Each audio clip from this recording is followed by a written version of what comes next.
All right, and we are live. So we got Francisco Trinaldo versus Randy Brown. Francisco Trinaldo has been fighting in the UFC forever. He's got something like 18 fights in the UFC, or 18 wins in the UFC, excuse me. And he's 44 years old.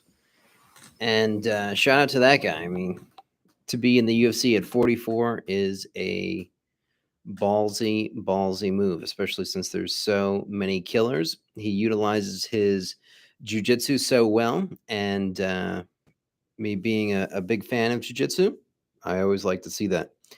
A lot of times, even if you are old, or even if you are, you know, if you don't have all of the physical attributes that other people have, jiu-jitsu can be a great equalizer, not only in UFC but also in life. So excited to see Francisco Trinaldo here. And then we have the main event with Mackenzie Dern versus Jan, and that should be a good one as well. Me personally, I've been in love with Mackenzie Dern forever. She started off in just the jiu-jitsu world, and she was like every jiu-jitsu guy's crush in the world. And then she moved on to MMA, and she's had a pretty successful career in MMA as well. So she's obviously very pretty. I wonder what you guys think about the whole Mark Zuckerberg rented out the UFC PI for this event. I don't know what to make of that. Mackenzie Dern said that's what happened, and um, then Dana White came on later and said that that's not what happened. So we got Randy Brown walking out right now. Should be an interesting fight against Francisco Trinaldo. He's from Spanish Town, Jamaica. I've never heard of that place before. Fighters where they're from and how that influences their style. We have Brad Tate over there as the cut man. He's an excellent cut man. He's really part of the show. He's a great guy. His Instagram is that Brad Tate. And I've messaged him on Instagram. He responds. He's hilarious. He's been in this pretend fight with Gilbert Burns forever, and they're always scuffling and sparring and going back and forth. It's always hilarious to watch. So he's also an excellent cut man and has really become a great part of the show. So shout out to him. Being a cut man is such a cool job too. Like, to be able to take some of these crazy cuts on people's face and to get them ready and prepared for the next round is amazing.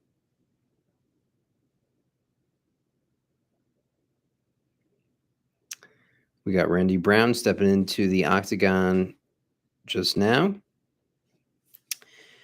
and doing a little bit of taunting his opponent. It's an interesting thing too, like all of these fighters, they really visualize and think about what it's going to look like when they make their step into the octagon. All right, so the tail of the tape, Randy Brown's 32, Francisco Trinaldo's 44. Randy Brown's 6'3", and Trinaldo's 5'9". Wow, what a big height difference there. They both weigh about 170, and Randy Brown has an 8-inch reach advantage, from 78-inch reach to a 70-inch reach. Wow. It's crazy how both these guys could be the same weight and be completely different sizes. So I wonder how that will play a factor in this fight. I hope to see Francisco Trinaldo use his jiu-jitsu, fighting out of Brasilia, Brazil. And he is the plus 265 underdog. Interesting.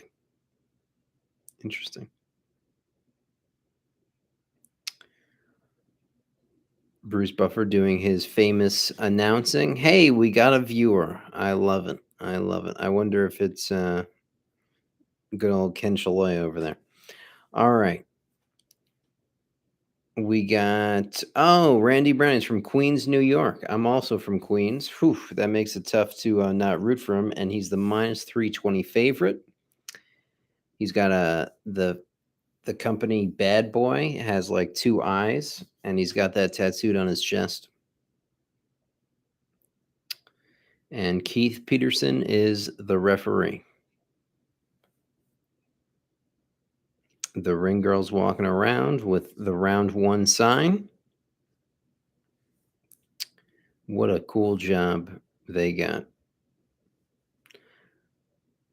All right, they both start round one right here. Uh, and it's clear you could see the size difference with Randy Brown is crazy, where he's got such a reach on Francisco Trinaldo. They're both kind of patting their hands out there to find their range, and Randy Brown opening with some side kicks here. Right now, Randy Brown is in the orthodox stance, and Francisco Trinaldo is in the southpaw stance. So it creates the situation where their stances are open, and you could see this idea of this body kick is available.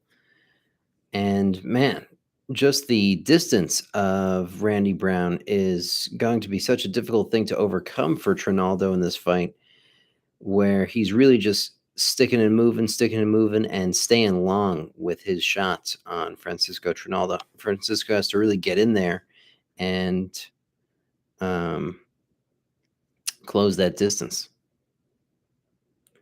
If Randy's able to use his range in this fight, this is going to be a tough night at the office for Trinaldo. There's one thing that a lot of strikers say, or that they try to do, is to be long with your strikes and be long with your punches. And you could see Randy Brown is clearly doing that. That's something you saw John Jones. A nice front kick to the stomach there from Randy Brown. Something you saw John Jones expertly do in his gigantic height and reach advantage on everyone. He always fights very long, and it's always difficult to close the distance on him. Oh, big kick to Randy Brown's legs from Francisco Trinaldo, while he while Trinaldo also got punched in the face at the same time. Huge exchange there with the kicks, but Randy Brown still maintaining that far distance with his legs and with his kicks here.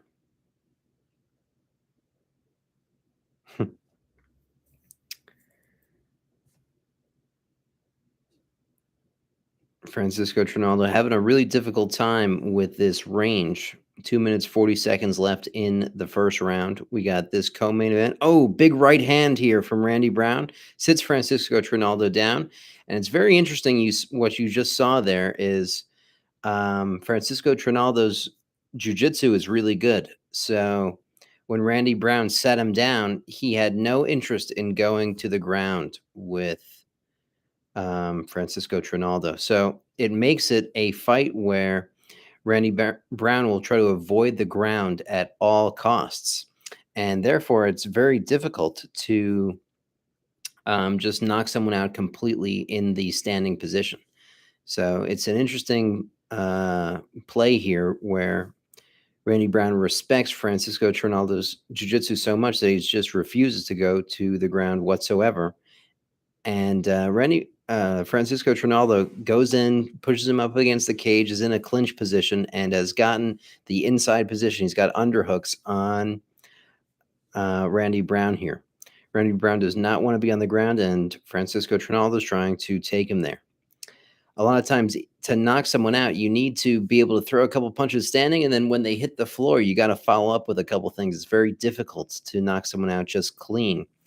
And with the strategy of Randy Brown not engaging on the ground at all, that should make the knockout difficult. Ooh, crazy flying knee attempt on Francisco Trinaldo ends him up in a back body lock, and Trinaldo looks to take the back, but slips off the top of the back. A sloppy move here from Francisco Trinaldo. He's looking to go on an arm lock. Maybe he can still make something happen here. But he's a little bit high. Oh, he's in a better armbar position. Randy Brown looking to try to get back up to his feet, and he does. He reverses the position, and Randy Brown's on top, kind of just pretending to engage with him at this point, keeping a far, far distance away, and clearly not wanting to play into the jiu-jitsu of Trinaldo. Oh, and he does engage a little bit. Oh, and he's looking for a front naked choke here. This could be a problem for Francisco Trinaldo. This is crazy. This will really test the guillotine defense of Trinaldo.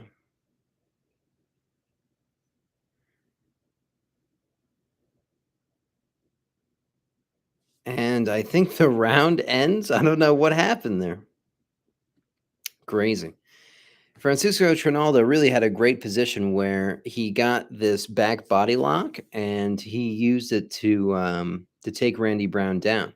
But he didn't stabilize the position enough. He just fell off the top in that turtle. And that was a key moment in the fight where if he was able to stabilize there, his superior grappling would have most likely taken over.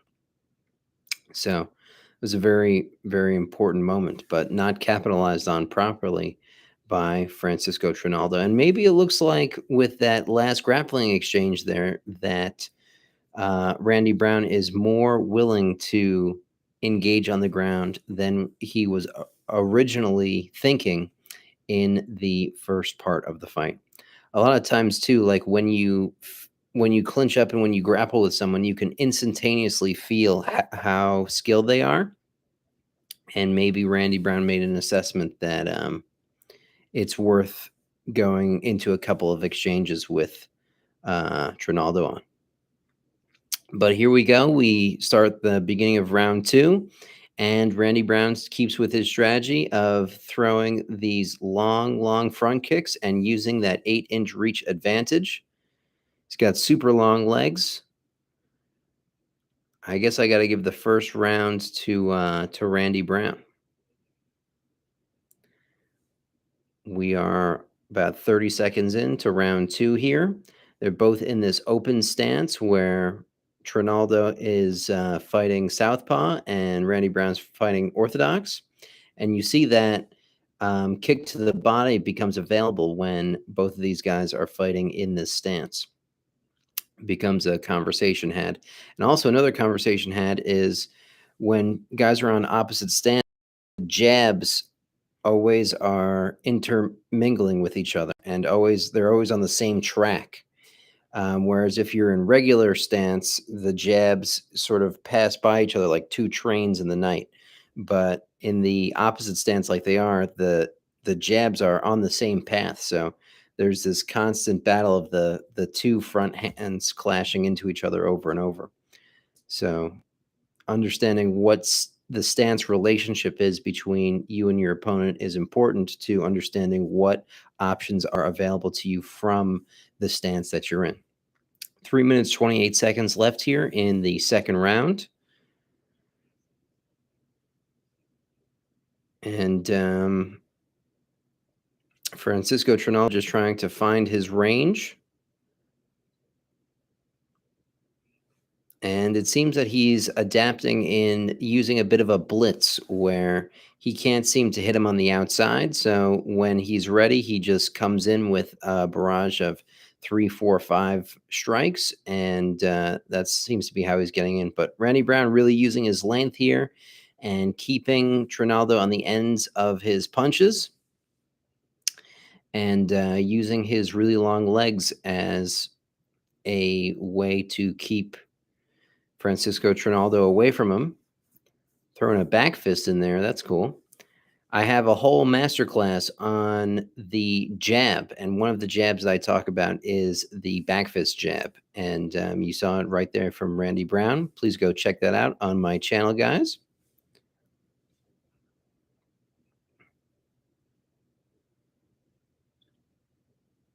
Head kick there from Randy Brown. Trinaldo just eats it. 2 minutes, 8 seconds left in the second round here. Still in the same kind of stance situation. Ooh, nice overhand right from Francisco Trinaldo. Finally finding a home for his punches.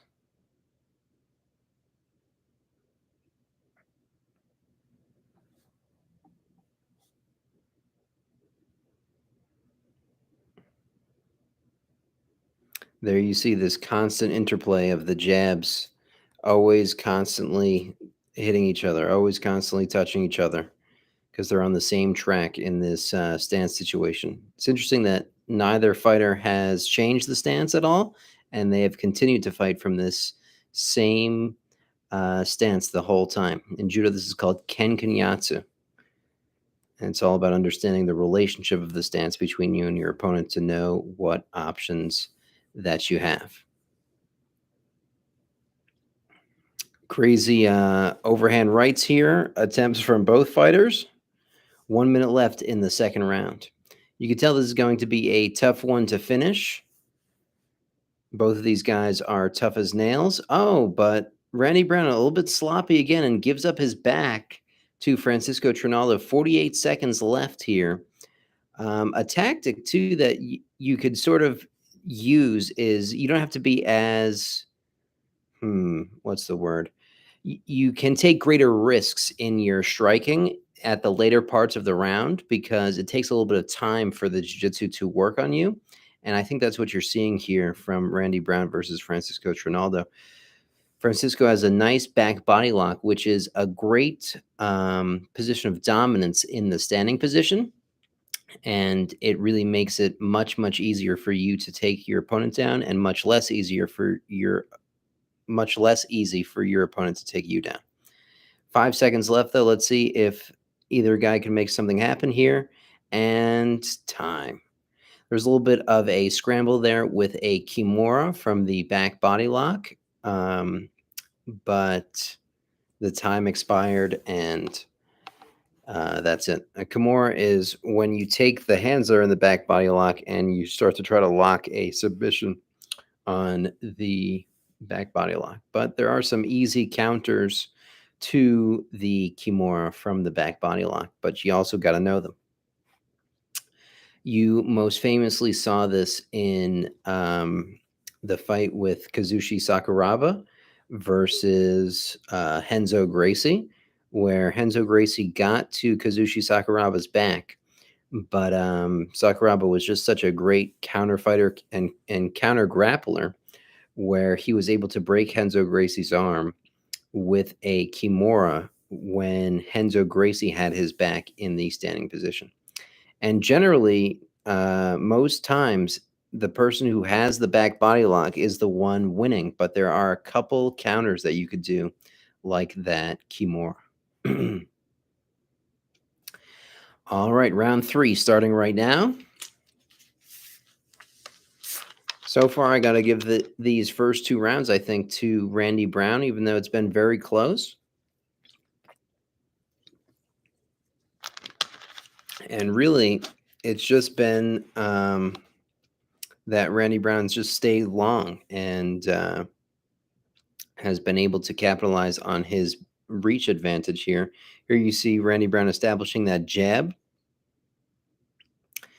using the jab that I talked about called the beach towel whip, where you throw it sort of with your hands down and you snap the jab out there. A little hard to show while I'm laying down in my reclining chair, but there's many, many different kinds of jabs and modifications of jabs that you should use. And in my jab masterclass, I'm on like 21 different kinds of jabs right now, and that's definitely one that you guys should check out. A lot of great stuff in there from Mike Tyson. Ooh, Randy Brown throws a crazy spinning hook kick here. And I think also, you never know exactly how your levels in certain things are going to match up with your opponent in there. And Randy Brown's getting a little bit more comfortable in this fight, it seems to me. And that he isn't so scared of Francisco's wrestling. Oh, Francisco Trinaldo throws a leg kick, though. And Randy Brown loses his balance, and this lands Francisco Trinaldo on top here. Um, Randy Brown going for a rubber guard transition, looking to trap an arm on the floor and break Francisco Trinaldo down in the rubber guard. But Trinaldo is wise to it and gets out of it. 3 minutes left here in round number 3. This could be really good for Trinaldo. Let's see if he can make something happen here with his respected jiu-jitsu in the top position.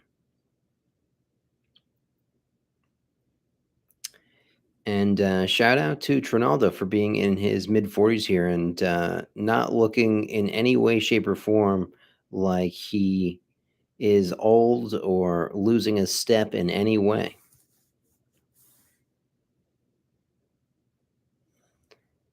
Hopefully he can wear on Randy Brown here, do it correctly, and get to a submission here. Looking to go into kind of a body lock situation, but Randy Brown uses his really long leg length to get him back into closed guard. I got a new subscriber to the channel, Ken Shaloya, subscribe to your channel. How fascinating. That is an interesting one. We got 1 minute 46 seconds left in this third round here. Francisco Trinaldo on top. Probably the first round that you could say that he's won so far, at least with 1 minute 30 seconds left.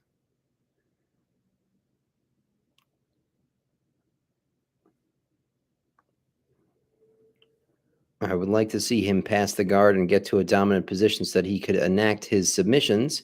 He forces the half guard here. Good stuff from Francisco Trinaldo. And he's looking to get a crossface and underhook and then put his head on the ground as his underhook here.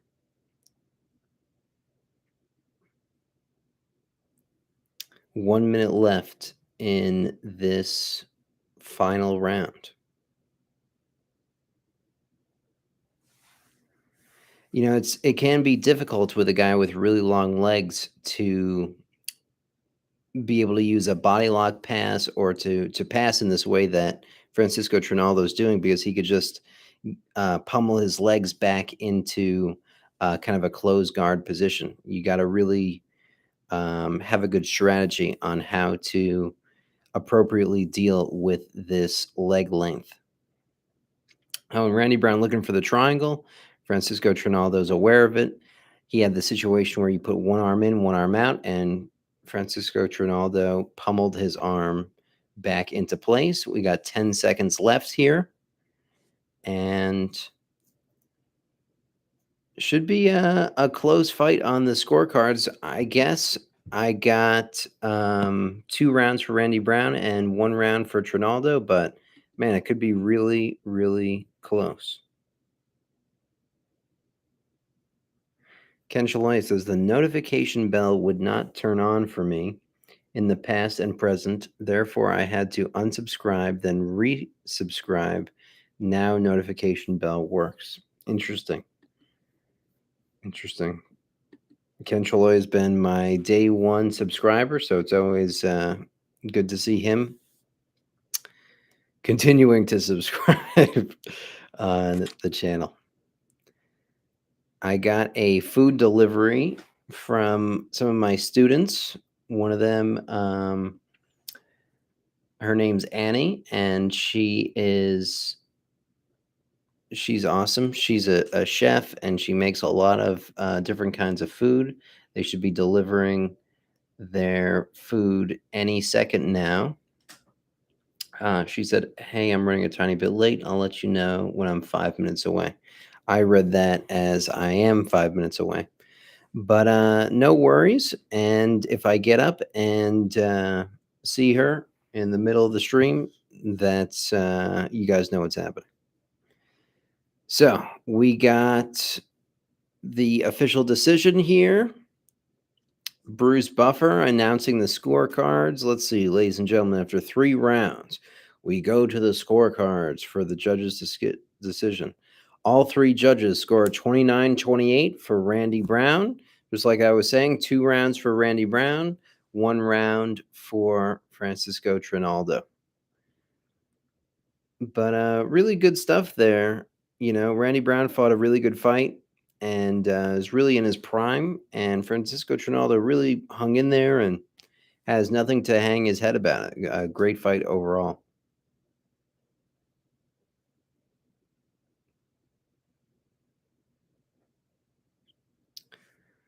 They are just doing their interview now. And up next, we have Mackenzie Dern versus Jan. She's got a tough last name.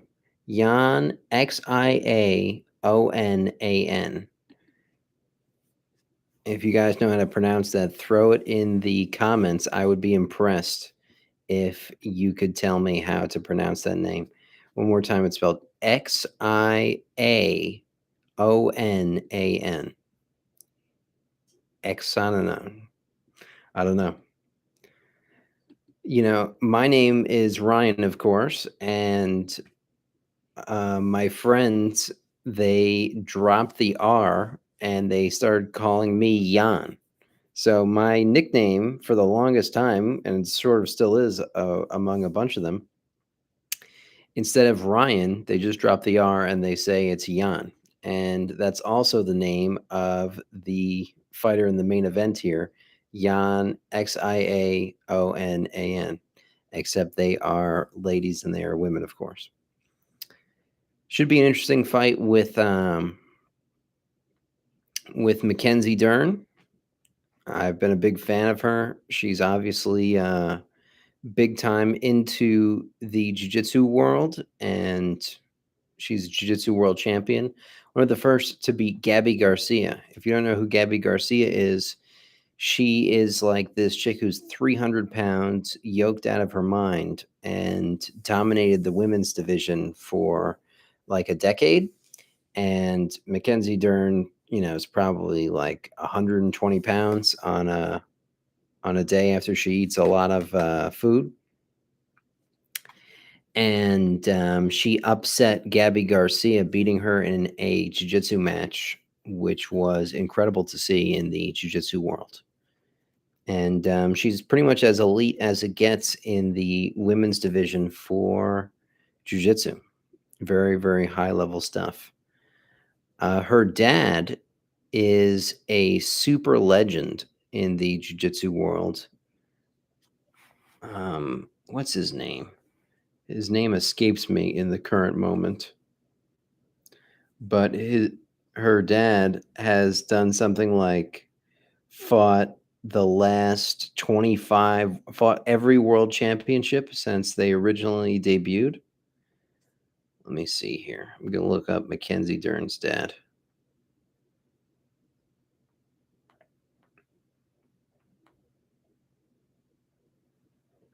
Mackenzie Dern.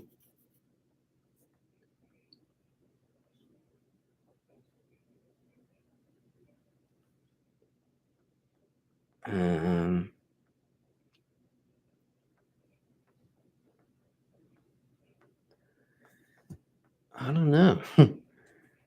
It's not on her Instagram. It's easy to get distracted by the pictures of Mackenzie Dern on her Instagram. Okay. Mackenzie Dern's dad. Wellington Diaz.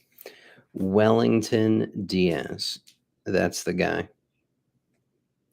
Wellington Diaz is a super jiu-jitsu legend. And as I said, he's fought like in every world championships for the last 25 years. And he revolutionized the game with a certain technique called Yoko Tominagi.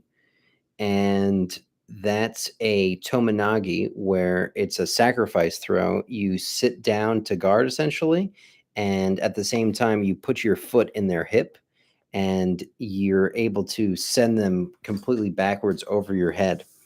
And the guy, Wellington Diaz, Mackenzie Dern's father, is an absolute expert at this technique. He's caught just about everyone he's fought in this move and really showed the power of the Yoko Tominagi.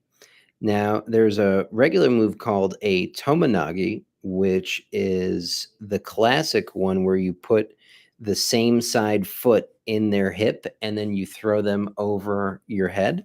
But the Yoko Tominagi is where you go on a side on angle and you use your other foot to do it.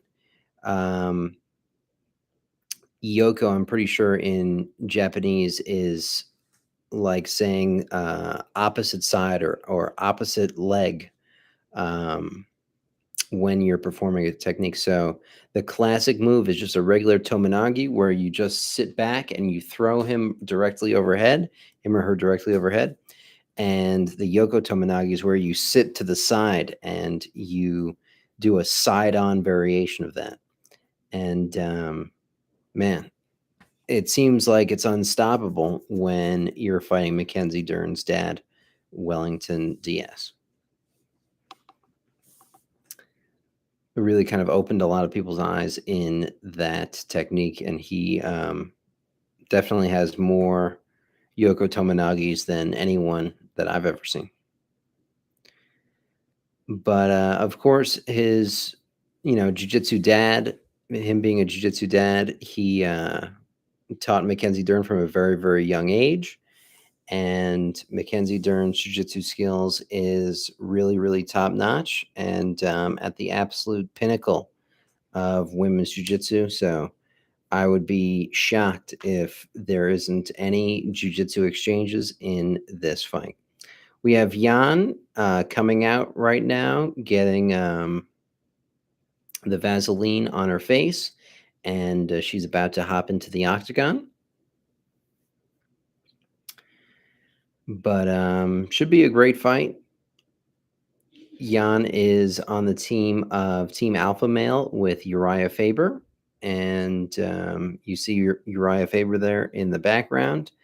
And they have a pretty good jiu-jitsu program, at least in the sense of being able to stop jiu-jitsu fighters. So we shall see if it's good enough to defeat Mackenzie Dern's jiu-jitsu just when she gets a hold of you.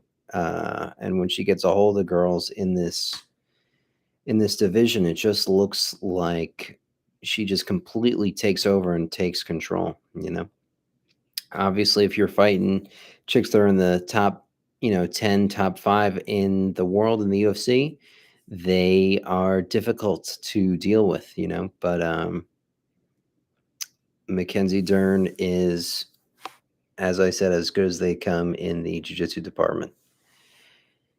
It's interesting here. You see the UFC PI, and there's a bunch of seats, but nobody's sitting in any of those seats. Mackenzie Dern said that Mark Zuckerberg rented out the whole UFC PI for this event. And then Dana White came online saying that that's not true whatsoever. But when you look around, there's nobody there. So I wonder what the deal is, what actually happened. And you see Mackenzie walking out right now.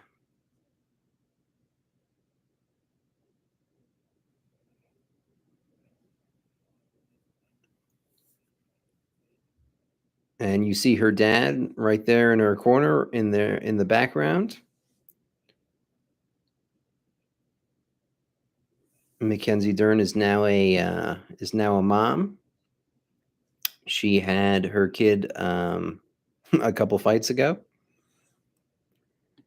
If you're watching the Mackenzie Dern fight, throw your predictions in the comment section. I'd be curious to see who you think wins. I think Mackenzie Dern's got to be a big favorite going into this one. That Brad Tate, the cut man, putting the Vaseline over Mackenzie Dern's eyes. And should be a really good fight here. Mackenzie Dern has the jiu-jitsu ability to end the fight in a moment's notice. So you can't blink. She could go on a leg lock and have the fight ended in 2 seconds. So she has that ability to almost knock someone out with a submission and end the fight instantaneously through her grappling. So that is a big plus and a big power to have when you are fighting. Mackenzie Dern does some side shuffles around the octagon, looking like she's in control. She's really gotten some experience now. She has been fighting in the UFC for man some time now, probably 6-7 years, and she had a full career in jiu-jitsu as well. So Mackenzie Dern, 29 years old, Jan 33. Mackenzie Dern, 5'4", Jan 5'5", both weighing in at 115 pounds and both with a 63-inch reach.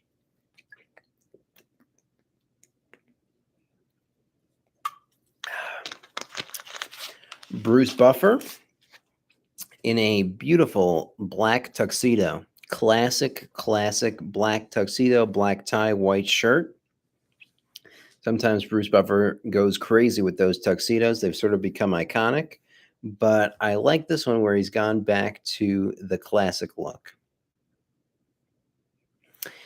I guess we got Chris Toganogi as the referee, which is interesting that I've never seen him as a referee before. Usually they use a referee who's been around forever in the main event of fights because he's the most experienced possible guy that you can get. And this is at the UFC Apex in Las Vegas, so there should be no shortage of referees there. Of course, this is a main event, so it is a 5-round fight. Jan is the plus 200 underdog, which I think should be about right. That sounds accurate to my assessment of Mackenzie Dern's skill levels. She's looking a little bit nervous here, but she's also about to get into a fist fight with a jiu-jitsu world champion.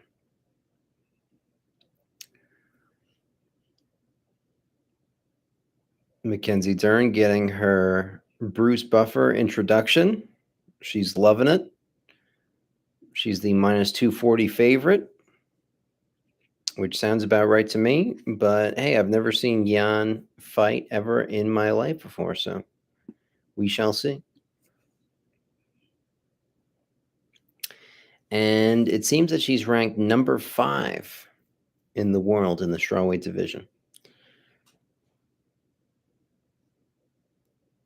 I believe, and I'm not 100% sure of this, but I believe Mackenzie Dern fights in 2 different divisions. So having a high ranking in both divisions where you have to defend your rank in both divisions can be difficult. But, oh, there's Mark Zuckerberg. You see him with his wife right behind Jan, and they are sitting front row in this fight. And the whole UFC Apex seemingly has nobody else in it besides just the people who are working there. All right, 5 minutes on the clock. We begin. Ooh, Jan looking sharp right out the gate here, throwing some nice side kicks to Mackenzie Dern's leg and some nice strikes, straight strikes down the middle. Beautiful stuff there. Jan's looking sharp. Her striking looks top notch and really attacking that front leg of Mackenzie Dern. Mark Zuckerberg there with his wife, who's also Asian, and the lady in the fight is Asian. I don't know if that helps at all, but just telling you what I see here. 4 minutes 11 seconds into, or 4 minutes 10 seconds left here in the first round. And so far, this is looking like it's going to be a tough night for Mackenzie Dern with the striking here of Jan. Jan striking looking very sharp and really having a lot of power behind her punches and her strikes. Mackenzie Dern now getting some striking back in. She seems to have woken up a little bit and threw a nice right hand down the middle. But you could see Jan is just so much more experienced in the striking category. And one way you could tell this is Jan is throwing a lot more feints and believable feints, so that Mackenzie is not sure what to react to, not sure what to block, not sure what to move out of the way from, which is helping Jan set up her strikes. She's feinting with her hip, feinting with an uppercut, and what she's also doing is when she lands an effective strike, she uses that effective strike as a great feint. And the Mackenzie Dern thinking, oh, that effective strike that just happened is coming once again. Oh, Mackenzie Dern closed the distance here, looking for a takedown. Pushed her up against the fence, is on a single leg here. You almost forgot that Mackenzie Dern is a great grappler here, but you could tell Jan has worked her takedown defense. She goes to the cage here. She's using the split stance, which is a great way to defend takedowns. Mackenzie Dern's got to take her off the cage, which she does. Brings her back to the center of the octagon. A great tactic here against the split stance is to immediately go into a single leg, which Mackenzie Dern has done, very polished in her takedown attempts, but meeting a very polished Jan in her takedown defense here. And Jan thought about doing a counter, but to the type of clinch scenario that they're in, they're back to their feet in the center of the octagon, no more clinch. Jan thought about doing a counter there, but a smart move by Jan in just disengaging from the situation that they were in and keeping this a battle of striking. Sometimes you see people learn counters to jujitsu moves, but if you're going against a superior jujitsu fighter, um, sometimes that counter just ends you up in a jiu-jitsu battle, even though it can be considered the correct counter. Mackenzie Dern goes and tries for another takedown there and then uses it to try to pull guard, but Jan rips her limbs and her legs away here and really tries to keep this as a striking battle. Jan really beating up the front leg there of Mackenzie Dern as well. 44 seconds left in this first round.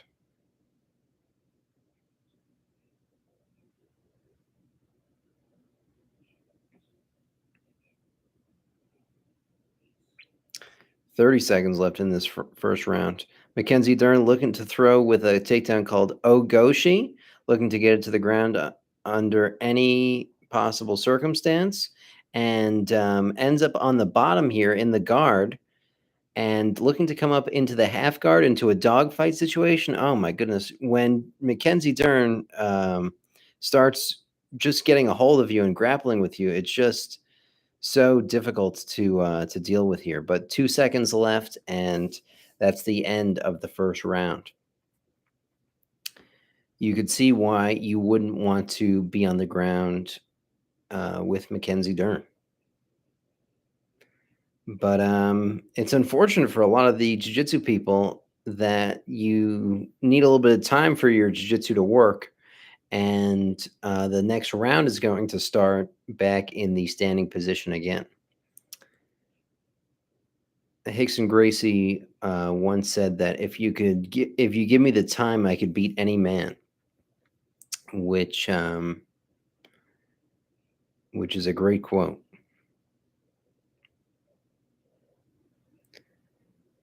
Mackenzie Dern having her coaches saying that they lost that round, but she's still looking good out there, and that you have plenty more rounds, so don't panic, which I think is pretty good corner advice.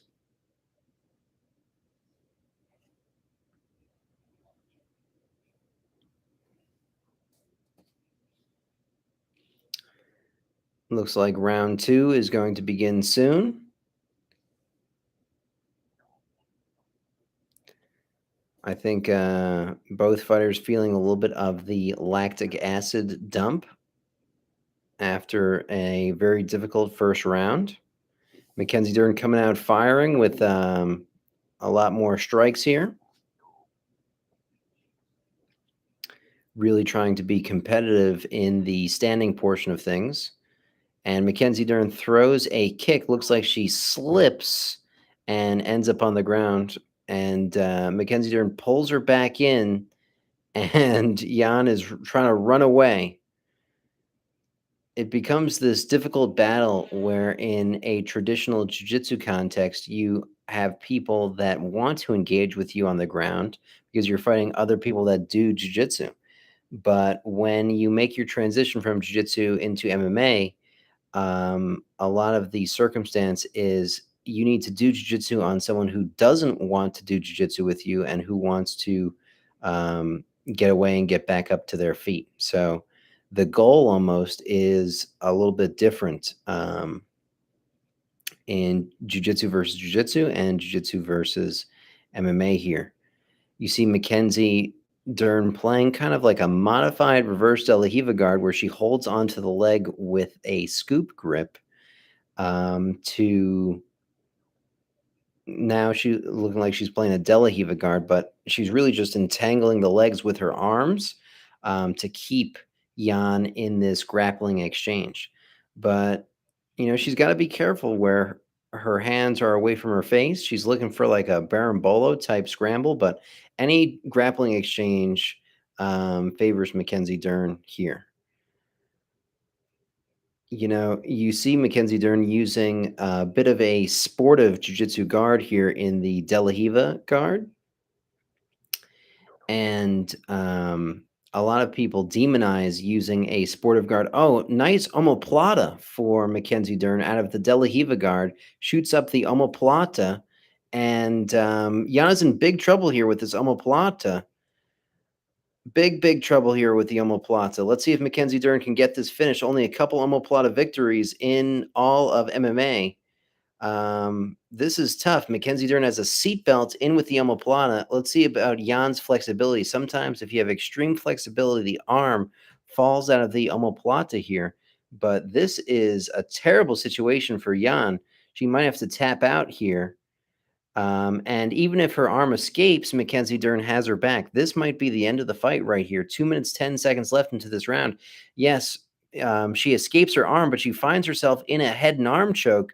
This is big trouble for Jan here. She's using a classic head and arm choke defense where she grabs her own leg to make some space here where her shoulder is choking her, and she grabs her leg to open up the shoulder space to the neck and defend that carotid artery compression on the head and arm choke. But she uses this to successfully get out, and she's looking to get back up to her feet here, but it's too little too late. Mackenzie Dern in the mount position now. 1 minute, 33 seconds left in this second round. Let's see if Mackenzie can make something happen here in that time.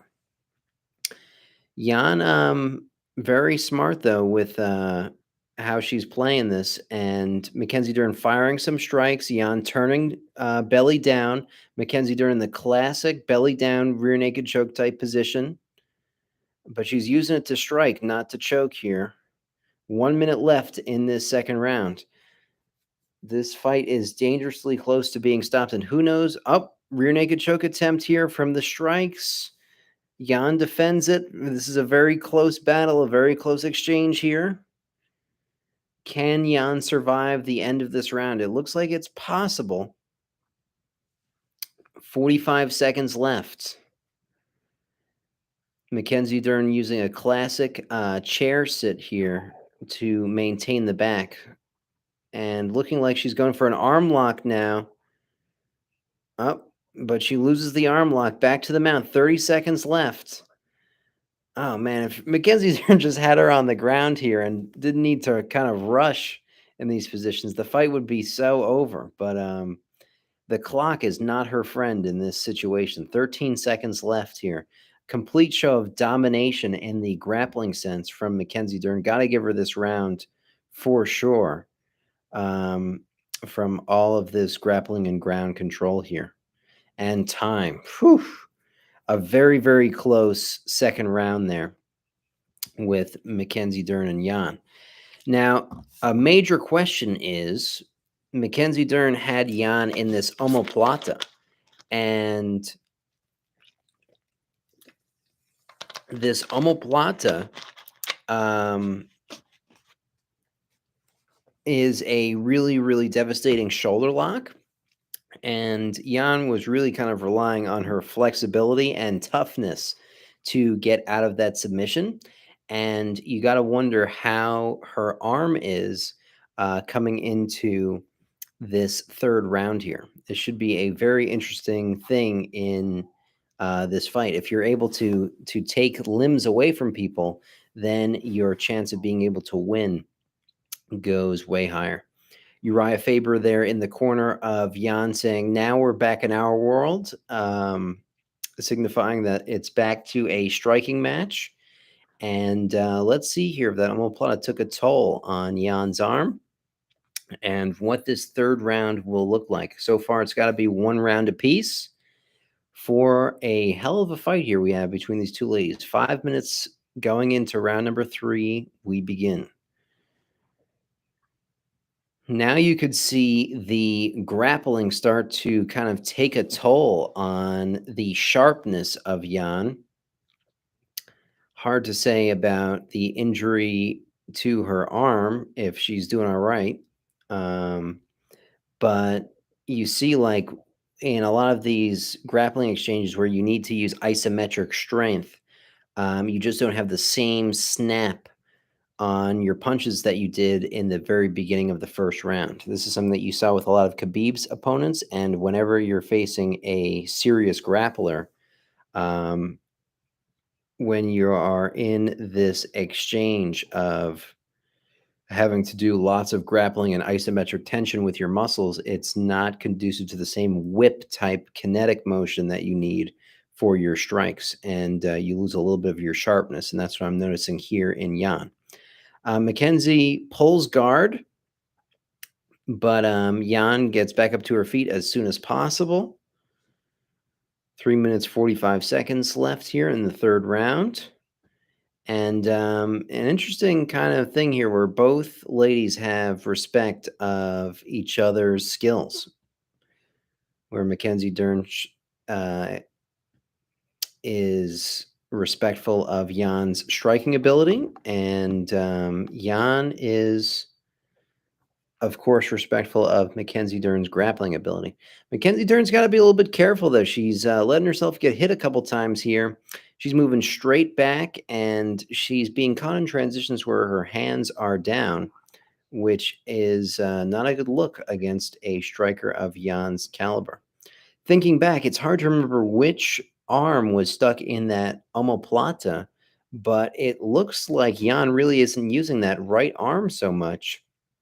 And it begs the question, did that omoplata have an effect on Jan's arm? 2 minutes, 40 seconds left here in the third round.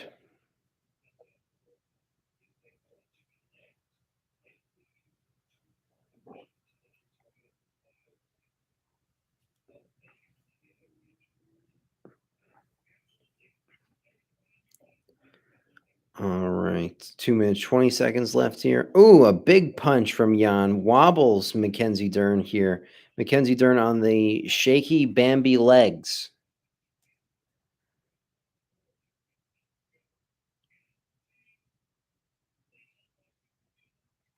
On the shaky Bambi legs. 2 minutes left here.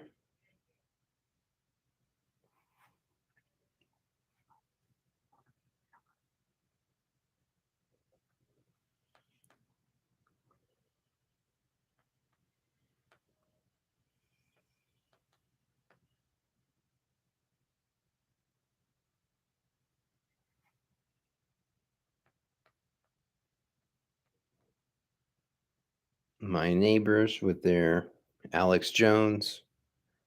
You could hear it through the walls.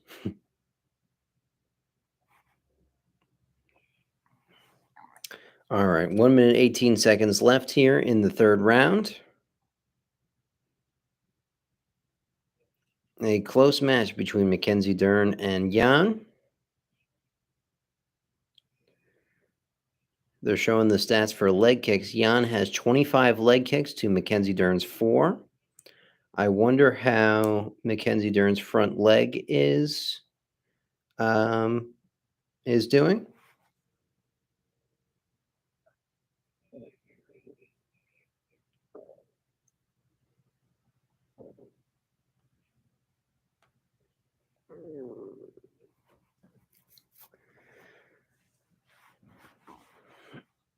Nice body kick there from Mackenzie Dern. 30 seconds left in this third round. Both fighters seemingly taking a round off here.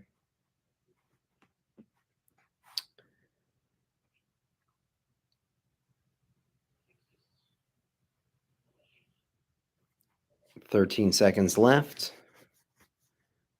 This fight is going to see a fourth round. I'm almost certain of it. Mackenzie Dern going for a takedown, gets it, but it's too late. Maybe that gets the mounted position right at the very end of the round.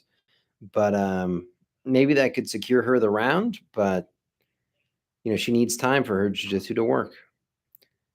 That Brad Tate working the cut man stuff on Mackenzie Dern's cuts and Mackenzie Dern's face.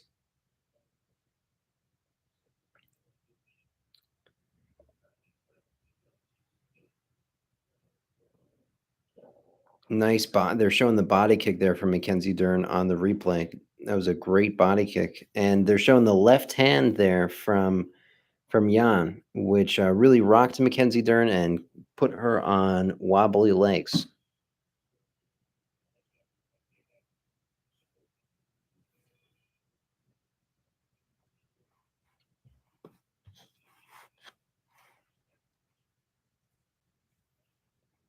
All right, fourth round here.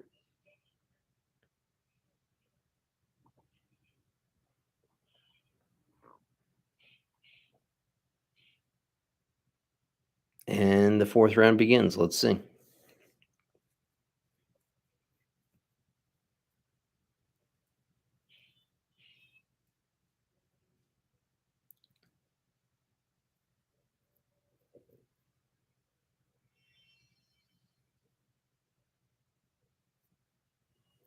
A lot of people are saying 29-28 Jan on online, but man, it's a close fight at this point.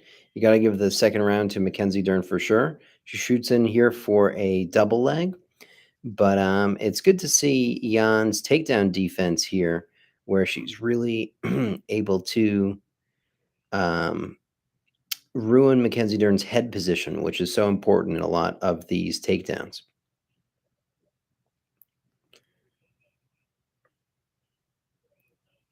And Jan defends her takedown there.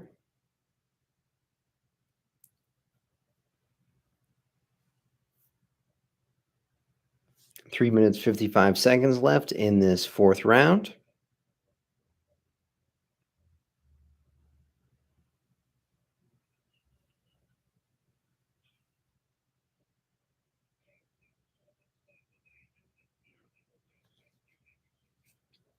And the next door neighbors with the Alex Jones driving me crazy.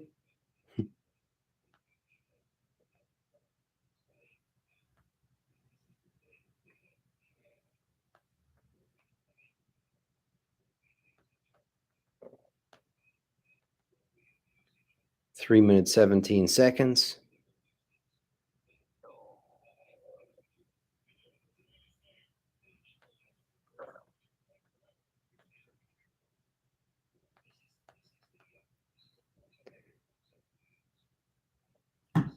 Mackenzie Dern pulls guard here in round 4.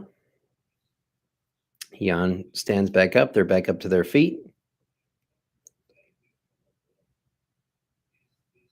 Both fighters looking a little bit tired, looking like they don't have the same snap that they did in the first round. 2 minutes, 40 seconds.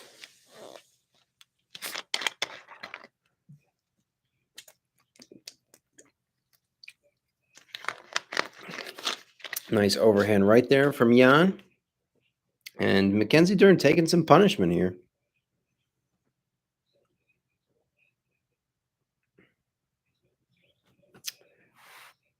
I would definitely say Mackenzie Dern has taken more punishment than Jan has, but Mackenzie Dern's also been closer to having the fight stopped um, than Jan has as well. So hard to say.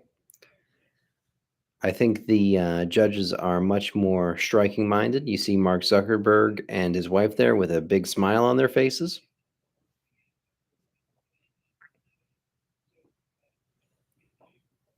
Mark Zuckerberg's wife is very aware of what's going on. A nice spinning back fist there from Jan. Mackenzie Dern in this underhook slash overhook, also known as a whizzer situation, looking for a Harai Goshi. And Mackenzie Dern uses it to sort of pull guard here, throw kind of a sloppy takedown into a guard pull, and putting Jan in the closed guard, which is good news for Mackenzie Dern. 1 minute left here in the fourth round.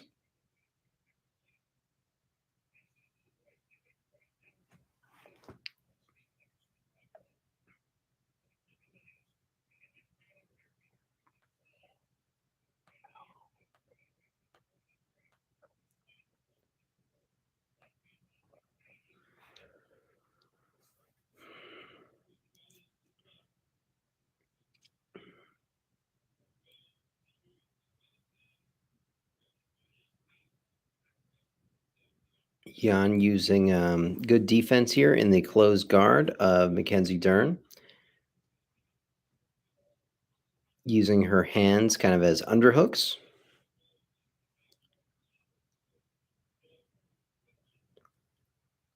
Mackenzie Dern looking to completely like invert and move her body completely out to the side. This is good for some arm lock transitions, but with 6-5-4-3-2 in the round, it's not enough to finish Jan in this round. So we got it's definitely a nerve-wracking fight here, where Mackenzie's getting close to the to finishing in these last parts of the round. You can see Mackenzie Dern's corner is all feeling the same way that she is, of like, we almost have this fight. Um, his corners, or Mackenzie Dern's corner, says we need to get her down quick and um, to go after her. And if you fall short, don't follow up. Don't be frustrated and get to the ground, get to a submission fast.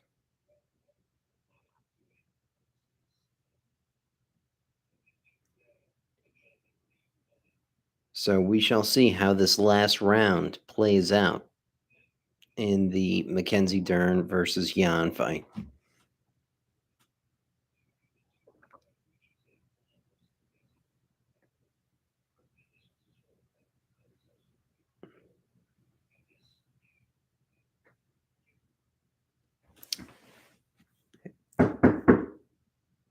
And my food's here, of course. All right.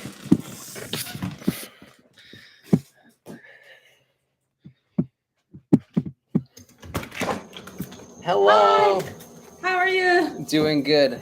Yeah. I'll take this. Thank you. You're welcome.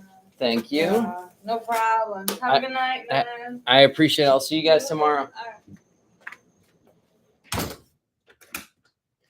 All right. Food came in the last minute of the last round, or the first minute of the last round. Mackenzie Dern's on top, and probably the most important transition of the fight. Awesome. She got her down early, which was the advice of her coaches and her corner here. Mackenzie Dern using a neon belly position to go into the mount.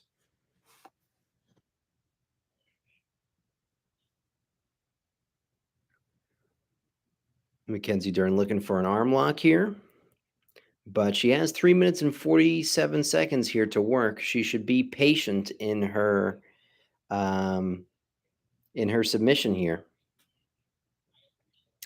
A good classic strategy is to punch her in the face, which she's doing now, so that Jan can turn onto her belly, which just happened, and then Mackenzie Dern flattens her out and goes for the rear naked choke, which hopefully that's what we see here. Mackenzie Dern looking to flatten her out and go for the rear naked choke. Exactly as I stated, that is the situation that's happening.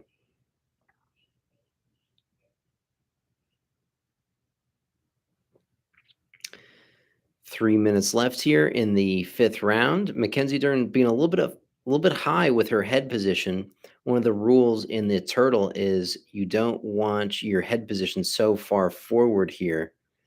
You really want to have your head behind their head so that not only is it good for the submission, but it's also good for the position itself. Mackenzie Dern having the back here, and Jan gets one hook out. Mackenzie Dern really could use some security in her positioning, which she is not exactly having here in this spot. Mackenzie Dern has a wrist ride, though, on the left wrist of Jan. Jan in a good defensive position, though, here to defend the rear naked choke. Should be interesting if Mackenzie stays on Jan's back for this whole round. You definitely got to give her rounds 2 and round 5 in this fight. But did she win one other round?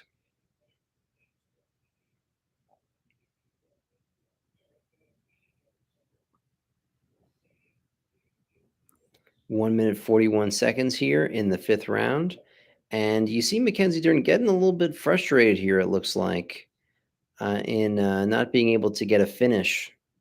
And you really can't do that. Now Mackenzie Dern putting her head back here, which should secure her in the turtle a bit better.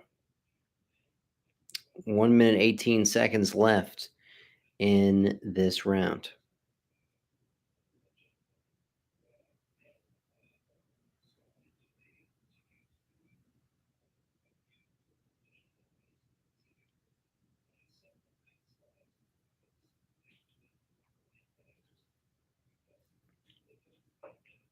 $55 seconds left in this round. Can Mackenzie Dern make something happen in these last couple seconds of the fight? Kind of a nail-biting moment here in the last seconds of this fight. Mackenzie Dern looking like she's going for a armbar or triangle transition over the top. This could be risky, but it should be the last attempt. 30 seconds left here. You got to go for something. Nice armbar attempt here from Mackenzie Dern. She's facing the right way and everything. This could be something here. She starts to pry the arm out. She's got something here. She straightens the arm. Oh, and Jan slips her arm out. 10 seconds left. That's crazy. 7, 6, 5, 4, 3, 2, 1, and time. The fight goes all 5 rounds. And a good fight between both those ladies.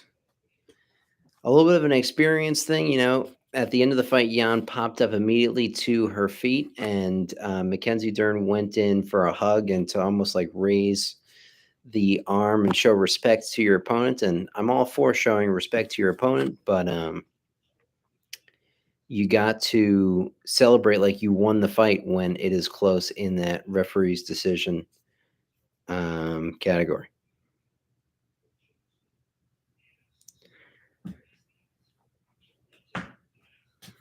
But also, maybe the rounds were so clear cut that it wouldn't have made a difference anyway. I don't know, hard to say. Generally, though, when you leave the fight up to the judges, you use the last part of the fight to celebrate and pretend that you've won. And that is an experienced tactic that most people use to win to win fights.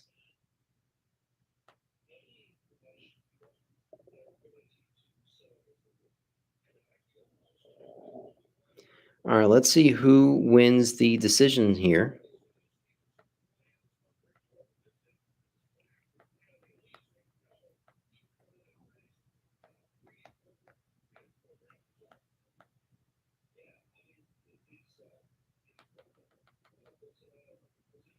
All right, total strikes. We have 228 total strikes for Mackenzie Dern and 128 strikes for Jan, but the significant extra strikes were 73 for Dern and 107 for Jan. They're putting it down as 2 submission attempts, which um, I guess you have the omoplata and the armbar there in the end, but she was going for submissions at many points in that fight. Hard to determine what exactly was a submission and what wasn't. Mackenzie Dern has a look of defeat on her face. Not so good. And Jan looking like she won this fight just on the body language. Bruce Buffer giving the official decision right now. Ladies and gentlemen, after 5 rounds, we go to the judges' scorecards for the official decision. The judges score the contest 48-47, 48-47, and 47-47 for the winner by majority decision, Jan. A great fight overall, and there you have your winner. Jan doing a crazy post-fight celebration and almost knocks some people's cameras over as well. She is super happy, and congratulations to her. Thank you guys so much. I'll see you on the next UFC stream.